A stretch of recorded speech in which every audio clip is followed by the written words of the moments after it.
In today's Leeds news, Farke explains Klopp and Red Bull involvement, Hayden Evans on Harry Gray and Archie Gray differences, massive changes coming to Boxing Day schedule, and Leeds top 3 in running statistics.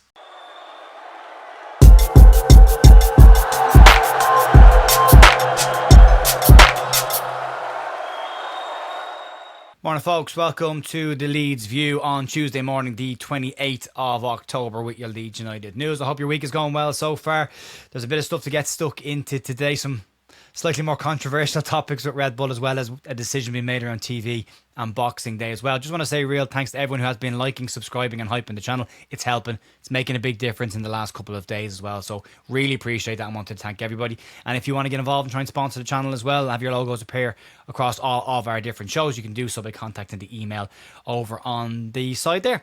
Outside of that, we're going to crack on and get stuck into today's news because there is some chunky bits, and we're going to start off with Daniel Farke explaining the Red Bull involvement in Leeds United. Leeds United's manager Daniel Farke recently spoke with German podcast Spielmacher and explained how Red Bull's integration at Leeds works, as well as Jurgen Klopp's role and involvement, as well as availability to people at Leeds United.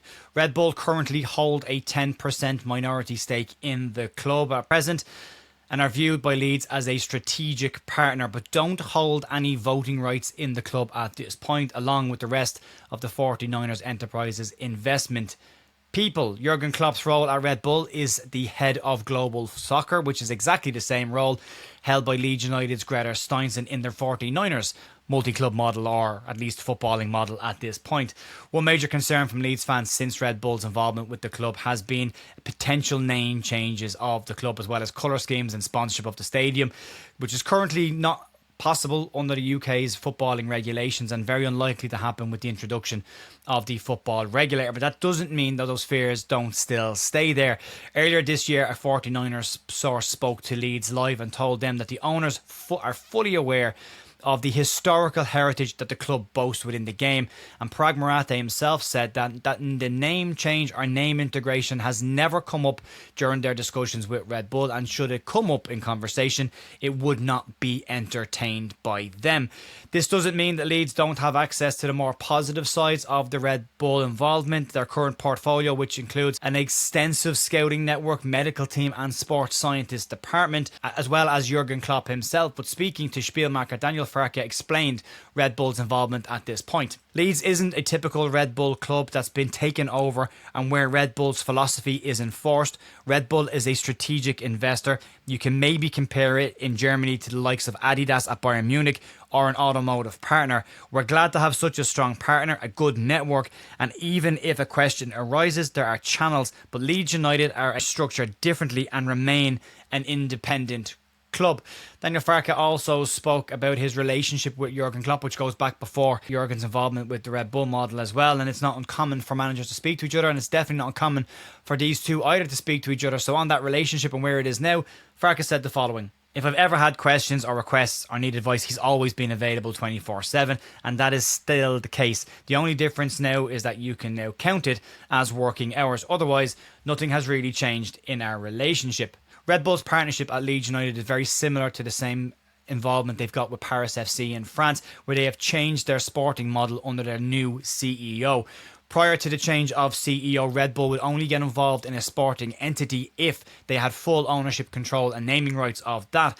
Under the new CEO, it's a more strategic partnership model, with several Premier League clubs also signing up to drink sponsorships and drink partnership deals, which didn't happen under the previous owner. It seems more like a branding and exposure exercise for Red Bull across the board at this point, but it's always important just to keep one eye on what Red Bull are doing behind the scenes, and should the model change over the next couple of years, it's important to just make sure we know what they're doing behind the scenes. At the moment, we're getting the positive sides of it without the negative sides of it, but it's always important just to keep one eye on what they're doing. Let's move on and talk about Hayden Evans, who's been speaking to the Square Ball about Harry Gray. Hayden Evans did his annual sit down with the Square Ball, and it was as enjoyable and interesting as ever. From a personal perspective, it's one of my preferred interviews that the Square Ball do every single year. And while the obvious conversation came up around Harry Gray and the contract, there was also some warnings for Leeds United about his development. Evans may have stepped back a little bit from the day-to-day running of the agency, but he is still available and mentors the likes of Richard Cresswell and Andy Gray, who represent Harry. Evans did express his happiness that Leeds and Harry Gray could get a deal done, but he went a little step further and warned that a lack of playing time could hinder Harry Gray's development, in stark contrast to what happened with Archie Gray. During the interview, Hayden Evans said the following: "I don't think there were any moments of pressure in terms of us losing him, but it was great relief that Andy got himself sorted out and got a deal going there. I think that they're different. This isn't me with insider knowledge or talking about them as an agent, but the difference was Archie got a lot of first team games under his belt in that particular season before he left, and Leeds unfortunately didn't achieve what they needed to achieve to keep him. I think with Harry, it would appear to be very different because he's not going to get this season, for example, he's not going to get the number of games that Archie got at the same age. So there's very much two different people in terms of themselves, but also two different situations, really. It's going to be very interesting to see how Daniel Farke uses Harry Gray this season. He's not expected, as we've talked about, and as Hayden has said, to play huge amounts of football, but it's important that he is playing football this season, and whether Daniel Farke decides to involve him in the squad for the Brighton and Hove Albion game or use him more throughout the season, if Leeds are in a more comfortable position, he gets a lot more game time. But it is important that he doesn't fall through the cracks between the under-21 setup and the first thing that we saw happen with Cresswell when he left Leeds to go to Toulouse. He was very much part of Leeds United's match day preparation squad, but spent the bulk of his time sitting on the bench and not playing under 21 football, which at that age can have a detrimental effect on their development. So Harry right now needs to play as much football as he can, whether that's with the under 21s or the first team. It's just about playing football at this point, and if Farke can involve him off the bench at least and get him some minutes in the Premier League, that will definitely help his development at the club, and an important one for Leeds United to get right. Let's move on. Let's talk about some major changes happening to the Boxing Day schedule. Boxing Day in the UK, or St Stephen's Day here in Ireland, is a busy footballing day and something universally enjoyed by football fans everywhere, but a change is taking place that will limit the day's footballing activity.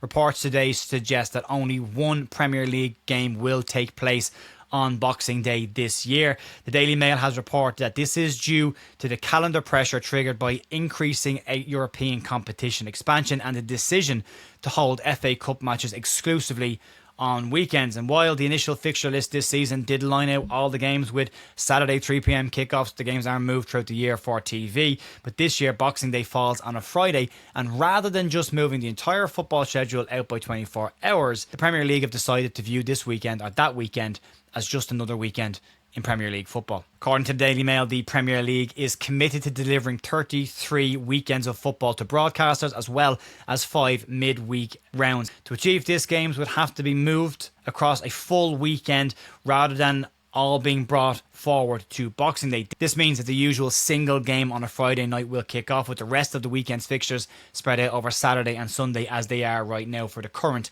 TV slots. We now have to wait for the Premier League to announce their changes for TV for the December and January period, and the Mail also go a step further to say that talks are happening around the Boxing Day schedule, but that no change is expected to happen. It's an interesting one, and the language that's always used is very interesting to look into.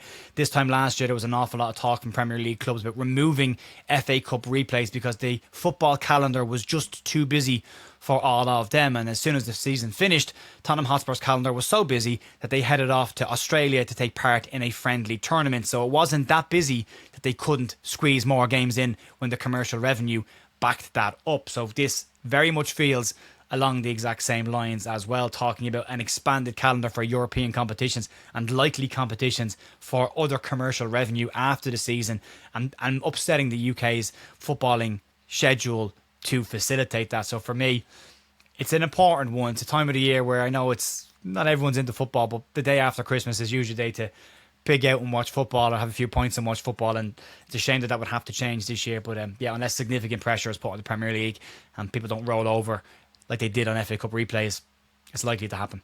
Let's move on. Let's talk about Leeds United statistics and outworking opponents. There's a saying in football, I've used it, lots of managers have used it over the years, but it is one that stands true, and it is hard work beats talent when talent doesn't work hard. And over early parts of this season, Daniel Farke has spoken at length about Leeds United not necessarily having the same amount of individual talent as other sides in the Premier League. So an ability to outwork their opponents at every single given opportunity is vitally important for Leeds achieving their goals and remaining in the Premier League this season. According to the latest sets of data released by Opta, it shows that Leeds United are in a very positive position when it comes to their work rate. Leeds currently sit third in the most distance covered in the Premier League this season. Arsenal topped that table with 1,033.8 kilometres. In second place is Manchester City with 1,031.7 kilometres. Leeds United sit in third with 1,028.5 kilometres. People will always say statistics are not everything in football and not the only metric that you need to look at when you're looking at footballing success, but it is good to know that Leeds United are currently outworking the more talented sides that are in the Premier League, and they will need to do that to stay there as well. Leeds have to outwork the talent more often than not and hope that the talent that they come up against doesn't work hard on those particular matches to give Leeds United a little bit of an advantage in those matches. So far, so good for Leeds. The points tally suggests that Leeds United are in a very positive position to remain in the Premier League, but the Premier League can change just like that, so it's important Leeds United keep going. And two big games coming up in the next 2 weeks against Brighton and Hove Albion this weekend, and then Nottingham Forest.